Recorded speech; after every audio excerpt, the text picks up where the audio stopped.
welcome back to the channel. Today's story is a chilling one, a true nightmare about a friendship that twisted into something dark and terrifying. Imagine having the perfect life, you're the golden girl, everyone loves you, and you have it all. That was Lara.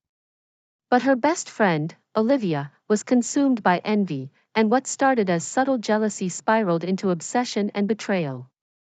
This is a story about the darkness that can lurk beneath the surface of even the closest relationships, and how one person's obsession turned a small town upside down. Get ready, because this one will keep you on the edge of your seat. I'd always felt Olivia's eyes on me. Even from our earliest memories, it was like I was the sun, and she was my shadow, always there, quietly trailing behind my shine. I was the small-town beauty queen, crowned just a week ago, and she was Olivia, my constant companion. I knew she found comfort in our long-time friendship. Life in Cedar Creek was like a painting in soft colors. The roads twisted gently, lined with neat picket fences, and happy laughter filled the sunny afternoons at the park. The townsfolk adored me, I was their golden girl, the apple of everyone's eye. Then there were those quiet moments when I felt a shift, a subtle change in Olivia. It was like shadows were creeping in on her. I think it started the day of the crowning ceremony. I remember wearing a pale pink sequin dress that I loved, smiling and waving as the crowd cheered.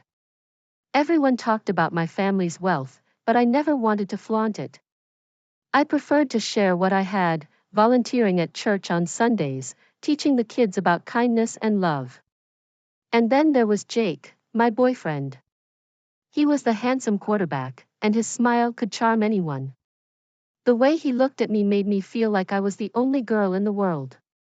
Olivia, come join us, I called out. Her smile seemed a little forced, but she came over. I couldn't shake the feeling that something was off. As days passed, I sensed a growing distance. It was subtle at first, a little gossip here, a half-truth whispered there. Olivia would say things, pretending to be concerned, like, "Did you hear about Lara and Jake?" She'd hint at things, infidelity or fights, and I noticed how it made my friends look at me differently.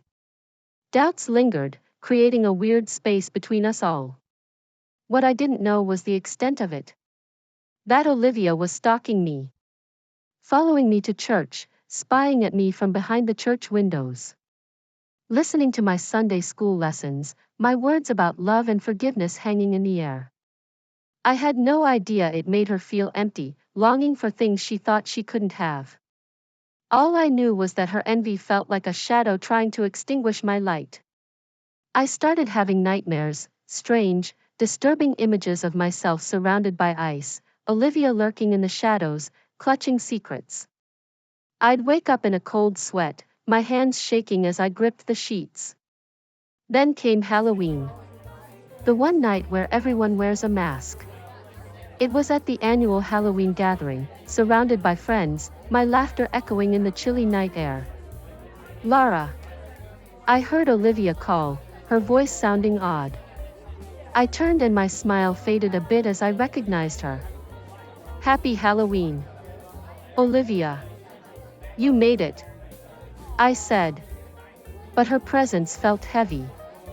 Of course, I wouldn't miss it. She stepped closer, and I felt her tension. A shiver went down my spine. Can we talk? She asked. I hesitated, my eyes darting around, but I agreed. We walked towards the woods, the air getting colder, the shadows seeming to reach out. I had no idea what she was about to unleash. Lara, she began, her voice tight. You're so perfect. Why do you even need all this? She gestured around, like she was talking about my whole life. I frowned, confused. What do you mean? You're a beauty queen, you have everything. Why do you get to steal everyone's light? She spat out. Her words were like venom. I was stunned. Olivia, I thought we were friends. Friends, she repeated, her voice getting louder. You don't need friends when you have everything handed to you. She stepped closer, and I saw fear in her eyes. It hit me then, she'd become someone I didn't recognize. The shadows seemed to move with her as she advanced, fueled by anger and darkness. "You don't know what it's like," she whispered, her voice full of pain and rage. "You just don't understand. I know you're hurting," I said softly, turning away.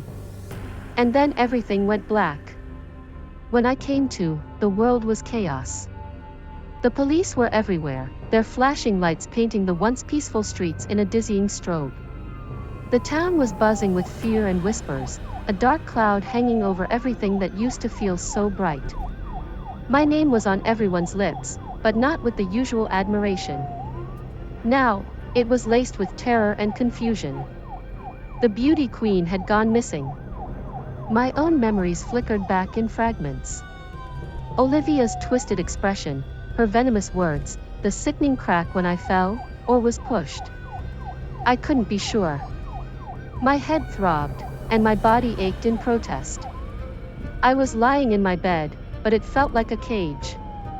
The once familiar walls seemed to close in, suffocating me with the weight of the unknown. Panic clawed at my throat. I had to find Jake. He would know what to do, right? He'd see through the confusion, know that I would never just disappear. I fumbled for my phone, my fingers trembling so badly I could barely grip it. But the screen was filled with missed calls and frantic texts. Everyone was looking for me, fearing the worst. Then I saw the news articles. Headlines screamed about my disappearance, painting a picture of a perfect life shattered. They talked about Olivia, my lifelong friend, and how we were last seen together. My stomach churned. It was like a twisted version of our story was being told, and I was trapped inside it. The police questioned me endlessly, their faces grim and searching.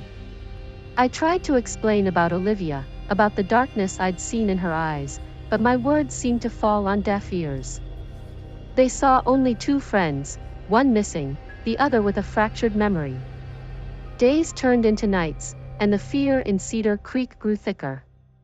Every shadow seemed to hold a threat, every whisper carried a sinister meaning. I was a prisoner in my own home, haunted by the ghost of my former life and the chilling uncertainty of my future. And Olivia? She was still out there. Somewhere.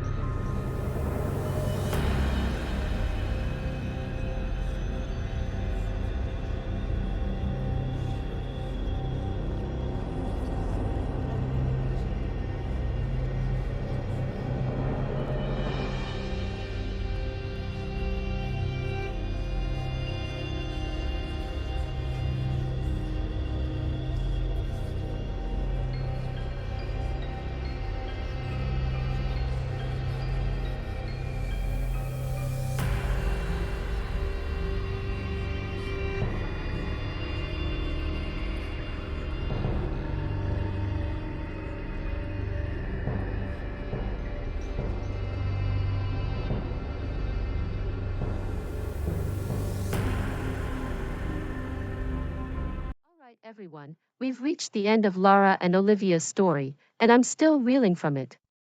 What strikes me most is how this seemingly idyllic friendship devolved into something so incredibly dark. It's easy to think of toxic relationships as being purely romantic, but this narrative forces us to confront the reality that friendships can be just as damaging, if not more so, because of the deep trust involved. This isn't just a horror story, it's a cautionary tale about the insidious nature of envy. We saw how it started subtly, with Olivia's quiet resentment simmering beneath the surface. Those little digs, the attempts to undermine Lara, the constant comparisons, these are the early warning signs that something is amiss. But often, we dismiss them, we brush them off, because we want to believe the best in people, especially those we've known for a long time. But this story shows us that those small cracks can widen, that those subtle poisons can spread and corrupt everything. Olivia's envy festered, feeding on itself until it consumed her. It twisted her perception, warped her judgment, and ultimately led to devastating consequences for both her and Lara. And that's the crucial takeaway here.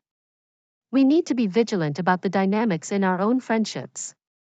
Are they built on genuine support and mutual respect, or is there an undercurrent of competition and resentment?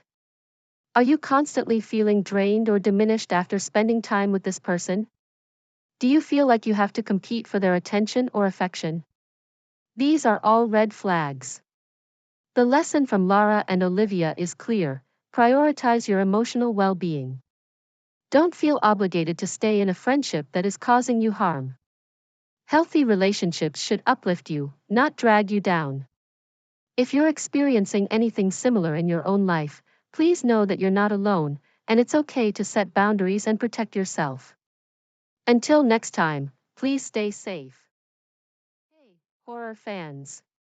If you enjoyed our chilling tale and want to keep the spine-tingling stories coming, don't forget to hit that like button. Your support keeps the darkness alive. Share this video with your friends. Let's spread the fear together. And if you haven't already, make sure to subscribe and turn on notifications so you never miss a hair-raising moment. Join our community of thrill seekers and prepare for more eerie adventures. Thanks for watching, and remember, stay scared.